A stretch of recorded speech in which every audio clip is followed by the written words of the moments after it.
आज आप ये देख रहे हैं आयुष्मान। तो आयुष्मान का मैंने एक कॉन्सेप्ट बोला था कि एक आप 2 लाख का इंश्योरेंस कर दीजिए। ये आइडिया आपने दिया? ये हमने दिया था। वाह, ये दुनिया को नहीं पता है। नहीं, दुनिया को ही नहीं मालूम, और लोगों ने और लोगों ने भी दिया होगा, बट नेचुरल। आपने आइडिया किसको दिया था? मैंने नड्डा जी को दिया था। He was at that time the health minister then. तो नड्डा जी हेल्थ मिनिस्टर थे जब आपने उनको आयुष्मान का जो आइडिया दिया था, और प्रधानमंत्री जी ने उसी को इम्प्लीमेंट किया and he did it with the 5 lakh rupees. वो एक है, मैंने तो सिर्फ 2 ही लाख बोला था क्योंकि उसमें था, तो उन्होंने 5 लाख को किया। तो मैं उनको धन्यवाद देना चाहती हूँ। तो मेरे को उन्होंने एक बार बोला, तो उन्होंने ये बोला था कि तुम लोगों को लगता है कि जो तुम लोग बोलते हो कि मैं सुनता नहीं हूँ क्या? मैं सुनता हूँ, समझता हूँ, पर इतना बड़ा देश है, करने के लिए समय चाहिए होता है।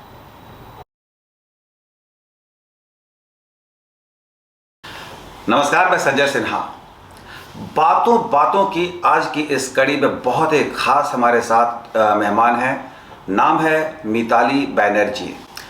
भोपाल की रहने वाली हैं और जबलपुर में ब्याह करके आई हैं ये। और इनकी बहुत सारी खूबियां हैं, बहुत सारी खासियत है, सब धीरे धीरे मैं खोलता चलूँगा। लेकिन शुरुआत यहाँ से करूँगा कि मिताली जी शादी के बाद जब भोपाल से जबलपुर आई तो एक बहुत प्रतिष्ठित राजनीतिक घराने से जुड़ी, राजनीतिक परिवार से जुड़ी, और इसके बाद इन्होंने अपनी पढ़ाई का सही मायने में जो सदुपयोग शुरू किया है वो शुरू किया है एक एनजीओ के माध्यम से विकलांग बच्चों की सेवा के साथ। मिताली जी, आपका बहुत बहुत बहुत स्वागत करता हूं मैं। धन्यवाद। और मैंने जो परिचय आपका दिया है वो तो बहुत छोटा परिचय है, इससे परिचय आपका बहुत बड़ा है। हम बातचीत की शुरुआत करेंगे। सबसे पहले ये, तो आपकी जब शादी हो रही थी आपको मालूम था कि आप एक बहुत बड़े राजनीतिक घराने से जुड़ने जा रही हैं? जी, ये चॉइस मेरा ही था, इस परिवार के साथ जुड़ना। वो कैसे?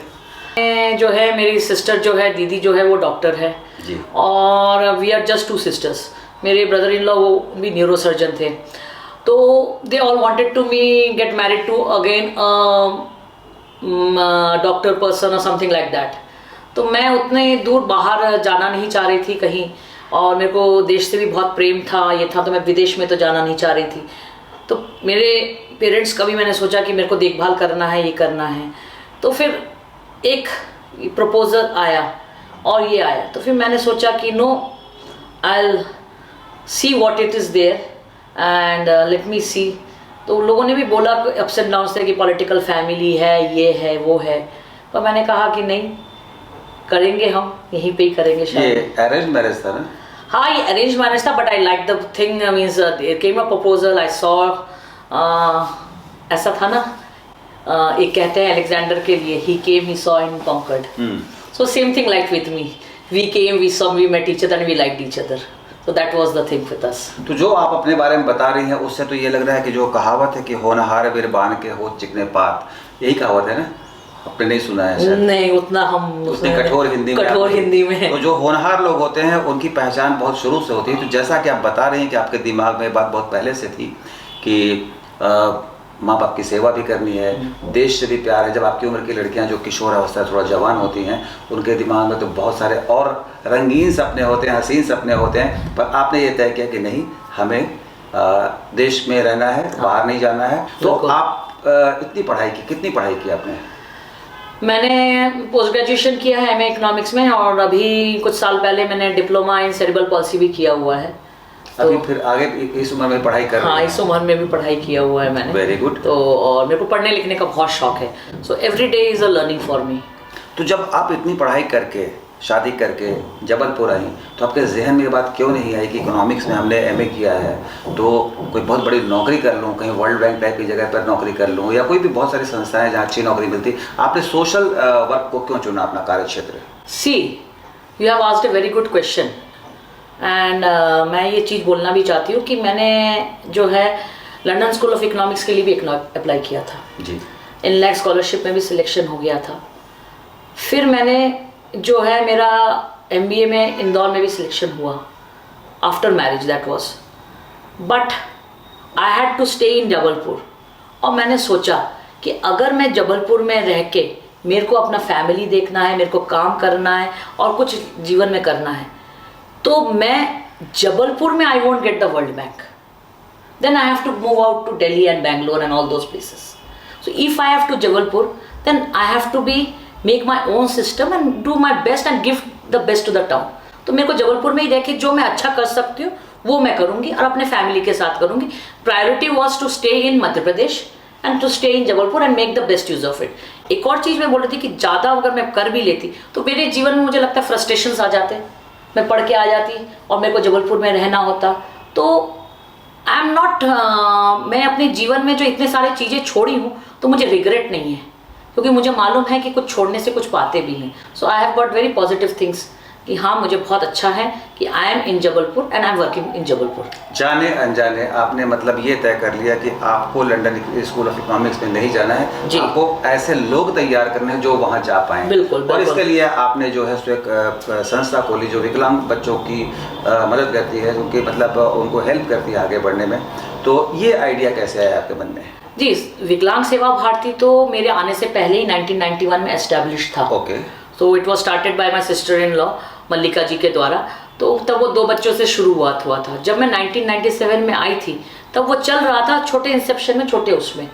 तो मैंने सोचा कि नहीं, why not to give my some best to it. ये एनजीओ को और मजबूत करूं, दिव्यांग बच्चों के साथ काम करूं, और विकलांग सेवा भारती नाम था। तो उसको फिर मैंने एक थोड़ा सा बड़ा वृहद रूप लिया, और फिर उसके बाद हमने जो पढ़ाई मैंने की, जो मैंने पास था तब के दिनों में 1997-98 में कंप्यूटर्स भी आ गए थे, एजुकेशंस भी आ गए थे, ईमेल तब चल रहा था। तो आई स्टार्टेड मेकिंग प्रोजेक्ट्स। तो तब प्रोजेक्ट्स जो होते थे, जो यहाँ से जाते थे, वो मध्य प्रदेश गवर्नमेंट से सेंट्रल गवर्नमेंट में जब जाएंगे तो वो सारा जो होता था हिंदी में काम होता था यहाँ पे। पर दिल्ली में जब जाते थे प्रोजेक्ट्स, वो इंग्लिश में जाना था। तो I was very good in English. तो तब मैंने प्रोजेक्ट्स जो बनाए, अंग्रेजी में प्रोजेक्ट्स बनाए, वो मेरा एक एडवांटेज रहा। उन प्रोजेक्ट्स मेरे स्वीकार हुए, और उसके कारण जो है हम एक बहुत अच्छा जो है सेंट्रल गवर्नमेंट का ग्रांट आने लगा, अच्छा फंक्शन करने लगे। Then we worked in national trust, then we worked in अपना SSA सर्व शिक्षा अभियान के साथ काम करने लगे, अलग अलग डिस्ट्रिक्ट्स में काम करने लगे। तो ये एक अच्छा हमारा एक बढ़िया बेटर मैनेजमेंट एंड कहीं ना कहीं मेरा एजुकेशन मेरे को बहुत फ़ायदा दिया। जब आप शादी करके जब जबलपुर आई तो ये संस्था जो है विकलांग सेवा भारती आपने बताया, मल्लिका जी चला रही थी। जी। तो मल्लिका जी की शादी हो गई थी? मल्लिका जी ने इसको शुरुआत की थी 1991 में, और उसके 1-1.5 साल बाद उनकी शादी हो गई थी। तो आप जब आई थी तो मतलब इट वाज, मेरे हस्बैंड चला रहे थे, कुछ चल रहा था, but it was in just starting phase, कुछ फेसेस में चल रहे थे। It was more of a passion type का, थोड़ा थोड़ा चल रहा था, but I gave it a movement to after coming it. मैं बहुत सारे सवाल आपसे और पूछूंगा इस संदर्भ में, लेकिन बात आपने जो कि मल्लिका जी की कर दी है, तो जो मेरा मतलब बाद का सवाल था उसको मैं थोड़ा शुरू में ला रहा हूँ। तो JP नड्डा जी जो हैं, उससे उनसे आप जुड़ रही थी, और वो एक BJP के नेता थे, समाज सेवक भी थे, लेकिन अब जब वो राष्ट्रीय अध्यक्ष बन गए तो उसके बाद की पृष्ठभूमि में आप उन चीज़ों को कैसे जोड़ती हैं, कैसे देखती हैं? और आपको मुझे मालूम है कि जब कोई अपना बहुत करीबी व्यक्ति बहुत बड़े पद पर होता है तो उसके फ़ायदे होते हैं और उसका एक नुकसान भी हो जाता है। तो आप इसको कैसे डिस्क्राइब करेंगे? देखिए, मेरी जो शादी है उसमें भी जो है कड़ी वो भी थे। अच्छा। हाँ, और एक ऐसी थी बात, जो दीपांकर जी हमसे मिलने आए थे, तो जैसे एक दिन पहले आ गए, तो वो हम लोग को काफ़ी अच्छा लगा एक दूसरे से मिलके।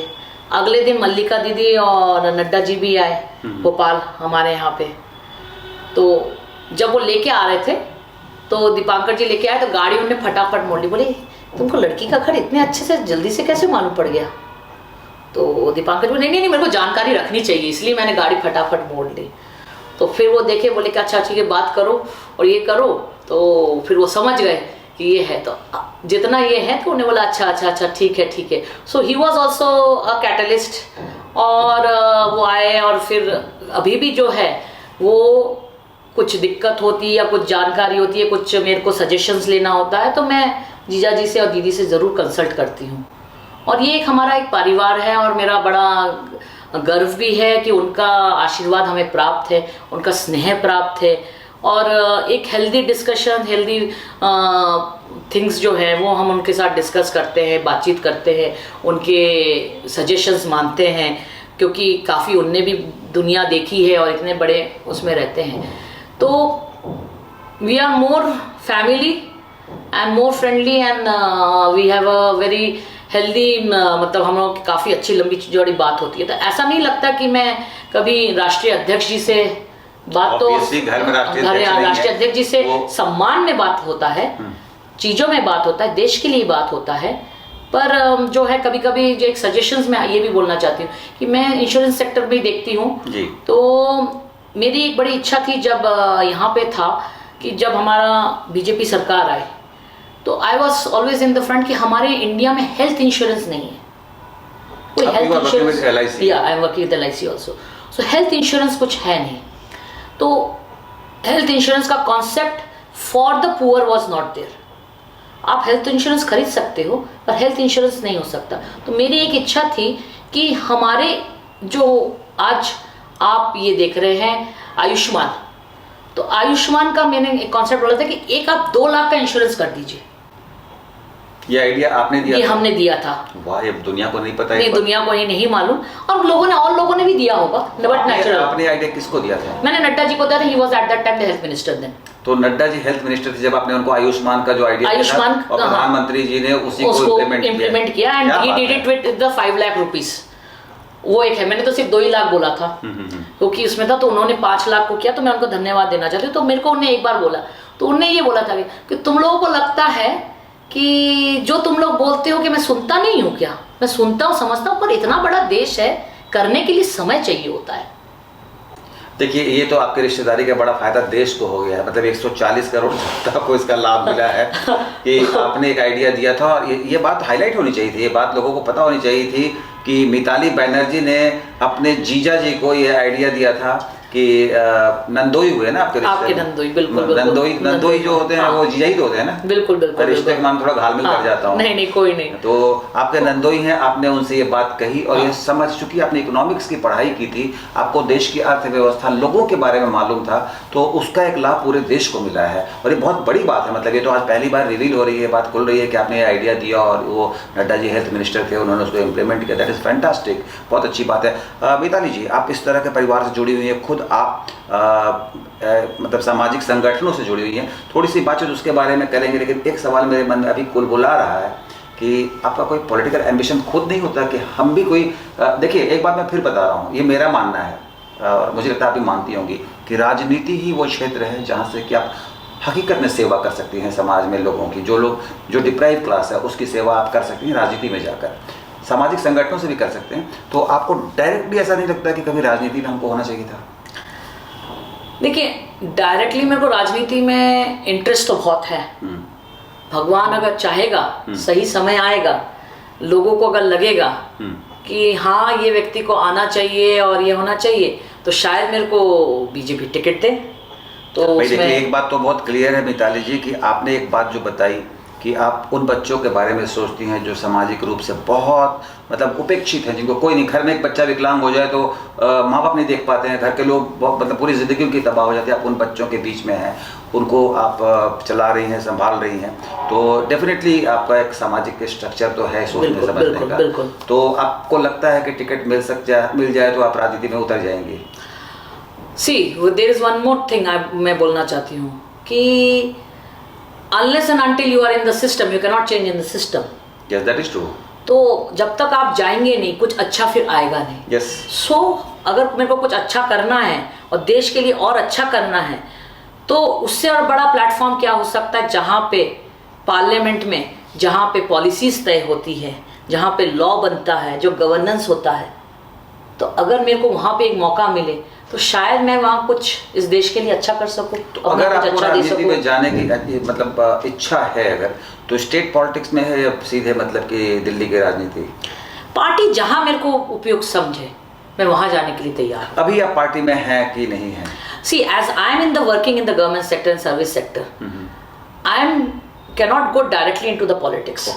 सो एक बाधा है, पर I am always there to backup as a person कि कहाँ मेरे को एक बैकिंग अप देना है, कहाँ मेरे को अपने आईटीज का भी काफ़ी मैं यूज़ करती हूँ, तो कहाँ पे मैसेजेस देने हैं, कहाँ पे मैं बैक वे में मतलब पर्दे के पीछे रह के कैसे मैं इतना अच्छा काम कर सकती अच्छा, आप इंश्योरेंस सेक्टर में जॉब करती हैं। हूँ। जी जॉब करते हुए आप एक सामाजिक संस्था चला रही हैं बच्चों के लिए, आप महिलाओं के लिए भी बहुत कुछ करती हैं जी। और आप एजुकेशन क्षेत्र में भी काफ़ी कुछ करती हैं, ऐसा मैंने सुना है। जी जी जी। तो एजुकेशन क्षेत्र में आपका जो एक्सपेरिमेंट है बहुत डिफरेंट तरीके का है। कुछ मतलब लोगों को 12th के बाद आप हाँ। अलग अलग तरीके से मतलब ट्रेनिंग पार्ट उनका हाँ। वो करती है, उसके बारे में थोड़ा बताएं लोगों को, क्योंकि देश में बहुत सारे लोग हैं जिनको कि जागरूक करना है कि 12वीं के बाद वो क्या क्या महिलाएं कर सकती हैं या लोग कर सकते हैं। देखिए मैं सिंपल बताऊंगी कि मैं एक डिसेबल्ड बच्चों के लिए पढ़ने के लिए स्पेशल एजुकेटेड टीचर्स की ज़रूरत होती है जी। तो स्पेशल एजुकेशन का एक diploma in special education in intellectual developmental disability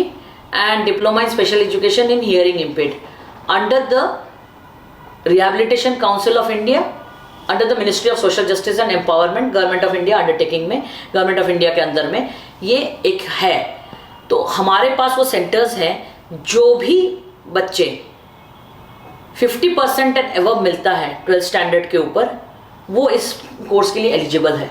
ये अलग से बिल्कुल पढ़ाई होती है, ये अलग से बिल्कुल पढ़ाई होती है। ये लोग टीचर बनते हैं, ये टीचर बन सकते हैं और ये मध्य प्रदेश गवर्नमेंट का जो वर्ग 2 और वर्ग 3 की जो परीक्षा होती है जी। वो उसके लिए भी एलिजिबल होते हैं। वाह। और हमारे पास जो होता है सबसे ज़्यादा जो काफ़ी जो बच्चे आते हैं वो राजस्थान से आते हैं, क्योंकि इस परीक्षा को इसको क्वालिफाई करने के बाद वो रीट का एक परीक्षा होता है उनके वहाँ पे राजस्थान में, उसके लिए वो एलिजिबल हो जाते हैं। और मेरा जो सेंटर में है, जो यहाँ से जो बच्चे पढ़ते हैं जाते हैं, ज़्यादा से ज़्यादा दर क्या होता है कि वो प्राइवेट में ग्रेजुएट भी कर लेते हैं। 2 साल का ये कोर्स होता है, 3rd ईयर तक का वो मतलब 1 साल और लगा के वो ग्रेजुएशन भी कर लेते हैं। एंड दे, क्योंकि आजकल जो है सभी स्कूल्स में कंपलसरी कर दिया है कि इंक्लूसिव एजुकेशन में you need a special educator, so the vacancy is so much and the number of people who are coming, मतलब डिमांड बहुत ज़्यादा है, सप्लाई बहुत कम है, जो हम इकोनॉमिक्स में बोलते हैं। तो सप्लाई हम कर रहे हैं तो सभी को अच्छे अच्छे प्लेसमेंट्स मिल जाते हैं।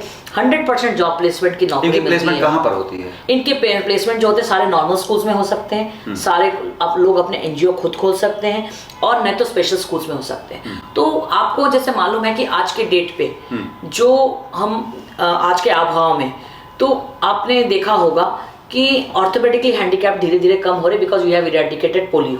हाँ बिल्कुल ठीक है, हमारे सरकार ने पोलियो इरेडिकेट किया हुआ है, अपने देश से पोलियो नहीं है। तो हमारा अब जो होता है आज की डेट में जो डिसेबिलिटी है वो सबसे ज़्यादा आ रहा है आपका learning disability, then there is ADHD person, that is attention deficit hyperactive disorders, जो बच्चे चंचलता बोलते हैं, अति चंचल बच्चे, ऑटिस्टिक बच्चे, डाउन सिंड्रोम बच्चे, क्योंकि शादियां देर से होती हैं तो जो होता है डाउन सिंड्रोम बच्चे आते हैं। तो इन बच्चों के लिए ये वाला जो कैटेगरी है, मतलब जिनकी शादी देर से होती है उनके बच्चे जो होते उनके बच्चे उसमें प्रॉब्लम्स आते हैं, तो उसे काफी बच्चे जो होते हैं डाउन सिंड्रोम वाले बच्चे भी होते हैं। लड़कियों पर लड़कियों की शादी की एज से डिपेंड करता है लड़कों पे? तो ये डिसेबिलिटी का फैक्टर जो है काफी ज्यादा बढ़ जाता है। अच्छा, आपके पास जो बच्चे पढ़ते हैं किस तरह की उनकी डिसेबिलिटी जो है किस तरह की होती है? मेनली किस तरह के बच्चे आते हैं? I work with the intellectual developmental disability जिसको बोलते हैं, जैसे मेंटल रिटार्डेशन आते हैं, ऑटिज्म आते हैं, सेरिब्रल पॉल्सी आते हैं एंड मल्टीपल डिसेबल्ड होते हैं। तो these are the toughest categories in the field of disability. तो ये है, और कुछ हियरिंग इम्पेयर्ड के बच्चों को हम ये देखते हैं, तो उनके ट्रेनिंग के लिए ये जो है डीएड कोर्स होता है। बहुत बढ़िया काम कर रहे हैं, मतलब सच में ये मानवता की सेवा जो है वो इसी माध्यम से लोग कर सकते हैं। मैं एक और चीज़ आपको जिक्र करना चाहती हूँ, जब मैं सेवा करती हूँ मैं ऐसे भी लोगों को देखती हूँ, जैसे मैं आपको सिंपल सा बताऊँ कि मेरे यहाँ पे मोहल्ले में जो नगर निगम के झाड़ू लगाने वाले थे, तो एक हस्बैंड वाइफ कपल आते थे। तो एक दिन उनके पास आए कि बोली मेरी बेटी की तबीयत खराब है। तो मैंने बोला अच्छा क्या हुआ, ठीक है? बोले अच्छा ठीक है, मैं ठीक देख लेती हूँ कैसा क्या है कि नहीं। तो बच्ची को देखा, ये किया, मैं ठीक। मैंने बोला तुम क्या कर रही हो? तो बच्ची बहुत अच्छी लगी मेरे को। तो मैंने बोला कि उसने बोला कि मैंने 11th किया हुआ है बस। उसके बाद मैंने बोला ठीक है, तुम ठीक हो जाओ, ये तुमको ठीक करने के लिए हम भेज रहे हैं और कर रहे हैं, पर 12th तुमको करना पड़ेगा। तो उस लड़की ने 12th फिर किया, उस लड़की को 12th कराया। 12th करवाने के बाद मैंने उसको फिर ये डीएड का कोर्स भी पूरा करवाया। आज वो बच्ची जो है, आज वो हमारे स्कूल में टीचर है।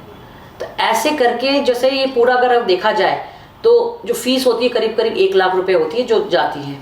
तो ऐसे करके अभी तक का मैंने करीब करीब 18-19 बच्चों को मैंने फ्री एजुकेशन दिया। क्या बात है। हमने एक एडवर्टाइजमेंट दिया था कि पेपर में कि अपने घर के काम के लिए और माली के लिए चाहिए था।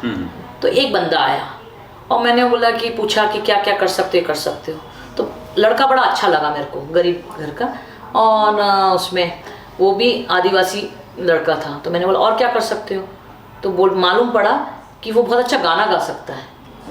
अच्छा, और बोले मैं कंप्यूटर का भी काम कर सकता हूँ। मैंने बोला भाई तेरे को मालिक नहीं लगा रही मैं, तो उनको मैंने लिया और उसको मैंने गाने के लिए भी अपना टीचर रखा और कंप्यूटर सिखाने के लिए भी रखा, और मैंने उसको डीएड भी कराना कोशिश किया और डीएड करने लगा। तो आज वो जो है खुद अपना बढ़िया ऑनलाइन कमा रहा है और बढ़िया he is earning a lot, इतना कि वो बोलता है कि मैडम मैं आजकल इनकम टैक्स भी पे कर रहा हूँ। मिताली जी, बहुत बड़ी बात है, टैलेंट को पहचानना ये बहुत बड़ी खासियत होती है और ये सब में गुण नहीं होता है। ज़्यादातर लोग टैलेंट को गंवा देते हैं। बिल्कुल बिल्कुल बिल्कुल। तो टैलेंट को पहचानती हैं आप, लोगों को ग्रूम करती हैं, लोगों को समाज में खड़े होने के लायक बनाती हैं, सारी चीज़ें आप करती हैं। आप एक पॉलिटिकल फैमिली को बिलोंग करती हैं। आपकी जब शादी हुई थी आपकी मदर इन लॉ पॉलिटिक्स में थी? बिल्कुल बिल्कुल बिल्कुल थी। वो एमएलए थी तब एमएलए थी, बाद में एमपी बन गई, बाद में मेंबर ऑफ पार्लियामेंट बनी। मेंबर ऑफ पार्लियामेंट जब आपकी मतलब बहू बनकर आ चुकी थी? बहू बनकर आ चुकी, तो मेंबर ऑफ पार्लियामेंट का कैंपेनिंग में मैं थी, पूरा सब देखा हमने। तो आपकी सास जो थी वो पूरे अच्छे से पॉलिटिक्स में थी, फुल फ्लेजेड। आपकी जो ननद थी वो डायरेक्टली पॉलिटिक्स में नहीं थी, लेकिन वो उनके हस्बैंड पॉलिटिक्स में थे। तो आपके घर में कभी सास बहू ननद वाला जो एक जनरल मिडिल क्लास परिवार में, तो ऐसा कोई माहौल बना कभी? My mother in law she is a very good friend of mind. वाह। हम लोग दोनों बहुत अच्छा डिस्कशन करते हैं, आज क्या हुआ क्या नहीं हुआ। तो मैं कहती हूँ कि मेरे को 2 माताओं का आशीर्वाद है। ये मैं पॉलिटिकल जवाब नहीं दे रही ना, आपको बता रही हूँ, मैं इस सबको बता रही हूँ कि मेरी बहुत अच्छी जो है अपने मदर इन लॉ के साथ जो है एक अंडरस्टैंडिंग है, ये है। तो साथ साथ में ये है कि मेरी माँ जब अगर मेरे को डांटे तो मेरे को तो बुरा नहीं लगता ना। नहीं लगता। तो मेरी जब सास डांटे मेरे को, तो फिर मेरे को क्यों बुरा लगना चाहिए? सही बात है। ये सोच अगर सारी बहुएं अगर डेवलप कर लें, है ना, तो फिर तो झगड़ा ही खत्म हो जाएगा। फिर काय को हीक लगे कि भैया उन्होंने कुछ अच्छे के लिए तो बोला होगा ना। मेरी माँ जब झगड़ जाती है मेरे साथ, माँ बेटी में झगड़ा होता है, फिर दोस्ती हो जाती है ना, फिर पूछती हूँ कि माँ चाय पीना है कि नहीं। तो ऐसा हम में भी थोड़ा सा हो सकता है, तो क्यों मैं उसको इतना इमोशनल बैगेज लेके चलने की जरूरत क्या है? बिल्कुल सही, बहुत सही बात है। तो वैसे मेरी दीदी के साथ भी होती है, मेरी खुद की दीदी है, हाँ तूने ये क्या किया, ये कैसा हुआ, नहीं दिस इज नॉट ओके। तो ऐसे दीदी के साथ भी, तो it is more on the friendly type, we don't have to carry so much of emotional baggage on us. ननद से दोस्ती है आपकी? ननद दीदी के साथ बहुत अच्छी दोस्ती है मेरी, मतलब दिल वाली दोस्ती है? हाँ, दिल वाली दोस्ती है। और मेरी 2 बड़ी दीदी हैं, तो वो गाइड भी करती हैं, सब करते भी हैं, डिस्कशंस भी होते हैं। तो जब उनको कुछ हेल्प मेरे से चाहिए होता है तो मैं कुछ हेल्प उनको कर देती हूँ, मेरे को जब उनको हेल्प से चाहिए होता है लेते हैं। We have a very good healthy family relationship. और मेरी जेठानी भी है। तो और मेरा ये है कि मैंने वैसे 2 भाई एक साथ ही रहते हैं, लगभग साथ ही साथ में परिवार हमारा है। जॉइंट फैमिली आपकी बोलिए? जॉइंट फैमिली है, मतलब वो एक पास ही रसोई अलग अलग है, पर रहते साथ ही साथ में है। रसोई भी पहले एक साथ था, पर बच्चे हो गए, बड़े हो गए, तो बहुत बड़ा परिवार जैसा हो जा रहा था। तो फिर 8 साल में एक साथ ही रहे, पर it was never a thing that I never fought with my sister in law. तो आज भी आज तक 25 जैसे हमारे यहाँ नंदोई जो होते हैं, आप उनकी सरहज हुई ऐसा? हाँ, सरहज हुए। ठीक वर्ड यूज कर रहा हूँ। ठीक वर्ड मेरे को भी, हाँ ठीक वर्ड लोग बोलते हैं। सरहज हुए। आप लोगों का रिश्ता जो है हंसी मजाक का जो है वो भी है कि केवल मतलब सीरियस टाइप का?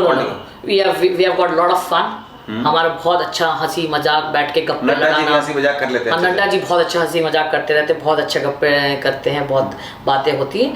तो इट्स अ वेरी फ्रेंडली। आपने कभी उनसे कहा नहीं कि मेरे को भी राजनीति में आने का मन करता है? देखिए, मैं ऐसे मतलब मेरे को ये कहना है कि हीरे की परख उनको भी है, तराश लेंगे, वो करेंगे। कोई ना कोई अच्छा चीज अगर मौका मिलेगा, अगर हम नीचे से नाम जाएंगे ऊपर, तो जरूर से होगा। नाम तो नीचे से ही जाना है। नहीं मतलब नड्डा जी तो इस पोजीशन में है कि पता नहीं किसको कुछ भी बना सकते हैं आज के नहीं, पार्टी लाइन का सबको फॉलो करना पड़ता है। अच्छा, एक आप बताइए कि जब नड्डा जी आपके घर आते हैं, यहाँ पर दिल्ली से आते हैं, बहुत सारे दूसरे पॉलिटिशियन भी आपके घर आते होंगे, किन किन लोगों से आपकी डायरेक्टली बातचीत हुई है कभी भी? मेरी मोदी जी को छोड़ के सबसे डायरेक्टली बातचीत हुई है आज तक की। मोदी जी कभी घर पे नहीं आए? मोदी जी कभी घर पे नहीं आए हैं, तो उनके अलावा मेरी सबसे मतलब अटल जी से मेरी बहुत अच्छी मुलाकात हुई है। अटल जी के मेरे को बड़ा अच्छा अनुभव रहा कि मैं प्राइम मिनिस्टर हाउस भी गई थी एक बार और उनके साथ बैठ के मेरी बहुत अच्छी बात हुई। अडवाणी जी बहुत अच्छे से जानते, मुरली मनोहर जोशी जी, सभी लोग। छोटी रही होंगी बहुत। अब छोटी क्या, शादी हो ही गई थी। So that was the thing. So I can say I have met most of the politicians.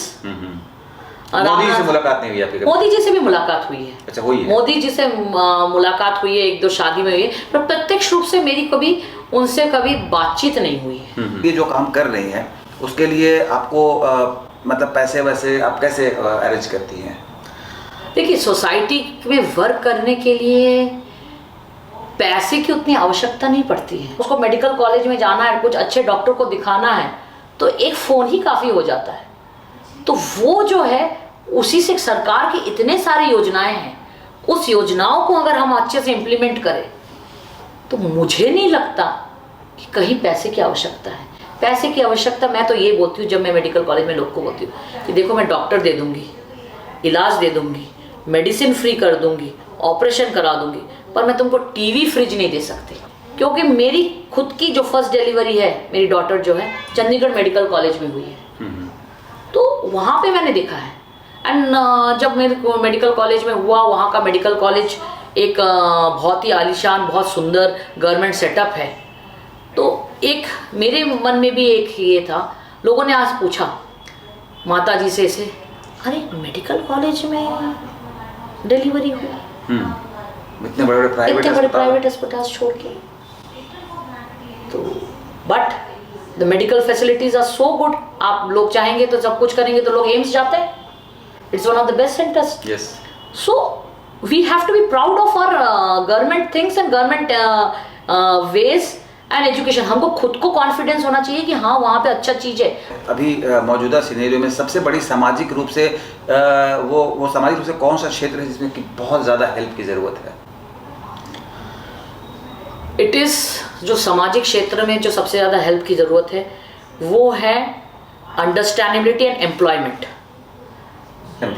हाँ। तो अभी जो सरकार है वो क्या एम्प्लॉयमेंट की दिशा में काम कर रही है? वही चीज़ मैं आपको समझा रही हूँ आपको कि सरकार बहुत कर रही है। मैं लोगों की बात कर रही हूँ कि education and employment both mixed. कि मैं आज मेरे पास व्यक्ति आते हैं और बोलते हैं कि मेरे बच्चे को कंप्यूटर आता है। मैं बोलती हूँ कि ठीक है, टाइप करके बताओ। तो ABCD बड़े मुश्किल से टाइप किया और वो सोचते हैं, लोगों के एक्सपेक्टेशन इतने हाई होते हैं कि मैं आज इन्फोसिस या विप्रो या ऐसे जगह पे काम करूं जहां मेरे को एक पैकेज मिले लाख रुपए का। बिल्कुल सही बात है। तो पीपल हैव टू, अगर आपको एम्प्लॉयमेंट चाहिए अच्छा, तो खुद को पहले आंकलन करें।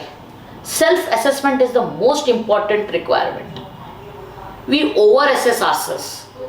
जब मैं कभी इंटरव्यू लेती हूँ और अपने एम्प्लॉय में रखती हूँ, अपने NGO में या कहीं पे भी देखती हूँ, या कोई मेरे को पास आता है कि मेरे को जॉब दे दो, तो मैं बोलती हूँ कि तुम अपना आंकलन करके बताओ कि अगर मैं ये टेस्ट लूँगी तो फिर कितना मिलेगा। पहले तो वो बोलते हैं 100%, फिर धीरे से बोलते सच बताना, वो धीरे से बोलता मैडम 50% दे दो मेरे को। So they know that. So when you are doing the self assessment of 50%, then you should be happy with the job of your 50% only. But यहाँ पर एक सवाल है आपसे कि जब आप ये कह रही हैं कि they all are not well trained, हाँ, आप ये कहना चाहती हैं, तो ये एजुकेशन की जो प्रॉब्लम है तो गवर्नमेंट सेक्टर की बात है ना। एजुकेशन को सरकार अगर उनको प्रॉपरली एजुकेट करती, ट्रेनिंग देती, तो ये समस्या ही नहीं आती। एक चीज़ ये है ना, मैं एक और चीज़ बोलना चाहती हूँ। सरकार पूरी फैसिलिटी देती है, पर सरकार मेहनत करना नहीं सिखाती।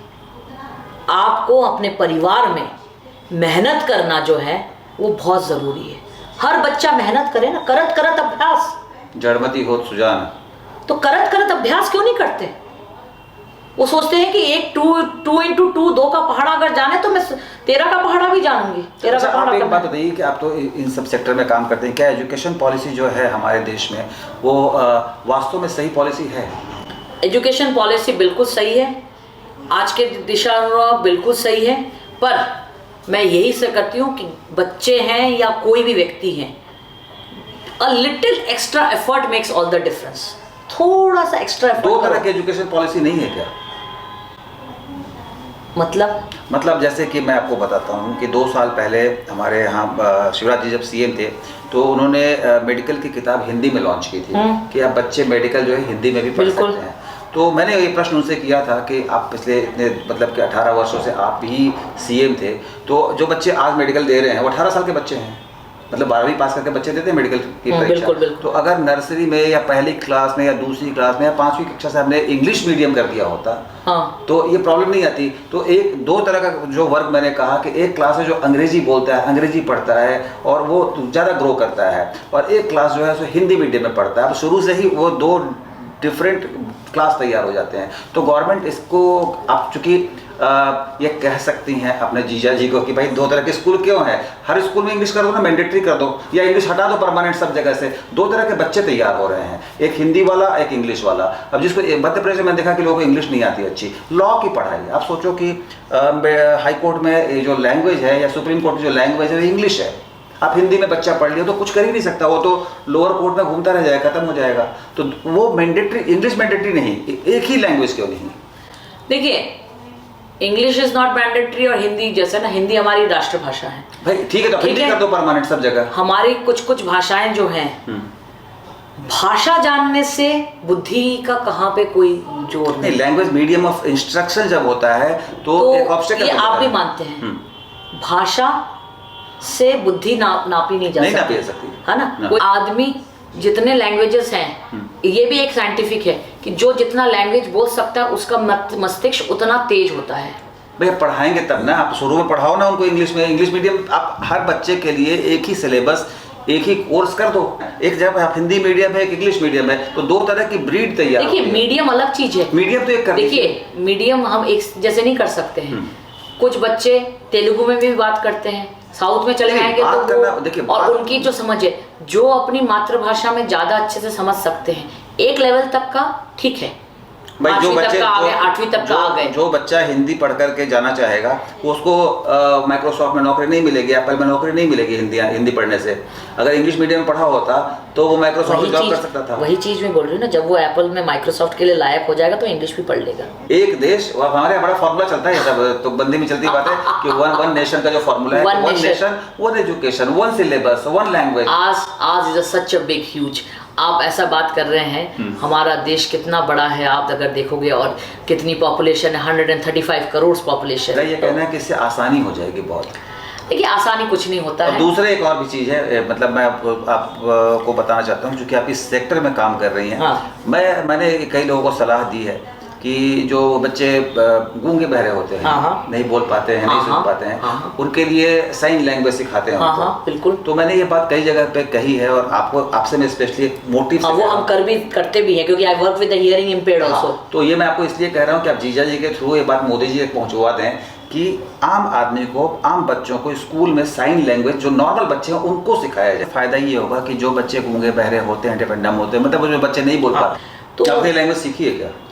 मेरे को थोड़ी बहुत आती है, ज़्यादा नहीं आती, पर ये जो है पूरा कोई भी लैंग्वेज सीखना जितना है, जितना कठिन है, बेसिक भी सीख लेते हैं, तो बेसिक हमको आता है। अच्छा। तो बेसिक हम कर लेते हैं और समझ लेते हैं, फिर पर वो इंटरप्रेटर की जरूरत है। तो ये आपका सजेशन अच्छा, एक बात बताइए कि तो सजेशन जरूर दीजिएगा, जीजा जी को दे देंगे, जीजा जी पहुंचा देंगे। नहीं, ये तो हम लोग जो है, ये हमारा काम है, ये हमारा वो है। नहीं, मतलब मैं ये चाहता हूँ, मैं सिर्फ 2 ही चीज चाहता हूँ। जर्नलिस्ट मेरा बहुत प्रयास रहता है कि सबको इंग्लिश में पढ़ाओ, इंग्लिश यूनिवर्सल लैंग्वेज है, हिंदी भी रहेगी, हिंदी में हम करेंगे। इंग्लिश देखिए, अंग्रेज चले गए, अब अंग्रेजी छोड़ गए तो रहेगा ही ना, अंग्रेजी चली तो कहीं नहीं है। और दूसरा ये है कि साइन लैंग्वेज, देखिए एक कहावत आती थी पहले, हम लोग जब छोटे थे तो पढ़ाया जाता था, it is the lingua Franca of the intelligentsia. English को ये कहा जाता था, it's the lingua Franca of the intelligentsia. तो सब जगह से इंग्लिश चला जा रहा है, अदर देन द यूके। तो कभी ना कभी अब तो इंग्लिश सब जगह है, कहाँ नहीं है। यूएन की लैंग्वेज इंग्लिश है। मतलब आप छोड़ दीजिए इंटरनेट। अटल जी ने यूएन में भी हिंदी में भाषण दिया। तो वहाँ पे सब अपना लगा लेके बात करते हैं। नहीं, वो एक अलग, वो बहुत अच्छी है, राष्ट्र सम्मान में बहुत अच्छी बात है वो। पर अटल जी को इंग्लिश आती थी और हिंदी बोल रहे हैं, एक अलग बात है। इंग्लिश नहीं आती है और हिंदी बोल रहे हैं तो गड़बड़ है। इस बात पे हम आगे बढ़े, ये लंबी बातचीत है, कभी और के साथ में करेंगे। उसमें बात पे बड़े लोगों के साथ विचार गोष्ठी में अपन कर सकते हैं। नहीं, चलिए बात से बात निकली थी, चूंकि मैं चाहता था कि आप ये संदेश पहुंचवा दें, तो ये एक अलग बात है। मिताली जी, आप जब मेरा एक ये सवाल है कि आप अगर पॉलिटिक्स में आना चाहती हैं, तो मैंने जो बात जहाँ शुरू हुई थी, किस सेक्टर को आप फोकस करना चाहेंगी? देखिए, अगर मैं किस सेक्टर को फोकस करने की कोशिश करूंगी तो I will definitely go for women empowerment. एक महिलाओं का जो फोकस है, क्योंकि महिलाएं जो हैं पूरे इंडिया के लिए नहीं, पूरे विश्व में कहीं ना कहीं जाए तो 50% of the there is males and 50% of there is the females. तो आधी आबादी है, तो I would focus on the females and महिलाओं के ऊपर हम फोकस जरूर करेंगे। क्या समस्या है महिलाओं की? महिलाओं की समस्याएं, देखिए, हमारा देश को अगर लेंगे तो महिलाओं के लिए हम बोलेंगे कि हम सीताराम सीताराम बोलते हैं, लक्ष्मी नारायण बोलते हैं, राधा कृष्ण बोलते हैं। तो महिलाएं तो हमेशा ही पहले थी, सबके पहले। अभी भी तो लेडीज अभी भी है, लेडीज फर्स्ट है। तो उनकी समस्या क्या है? समस्या है एजुकेशन में लाके, मेन स्ट्रीम में लाके उनको भी बोलना कि that there is a purpose of your life. कभी ऐसा नहीं है? ऐसा है, पर कहीं ना कहीं पर्पस ऑफ लाइफ भी आना चाहिए। और हम चाहते हैं कि बच्चे और ये चीज़ें जो हैं,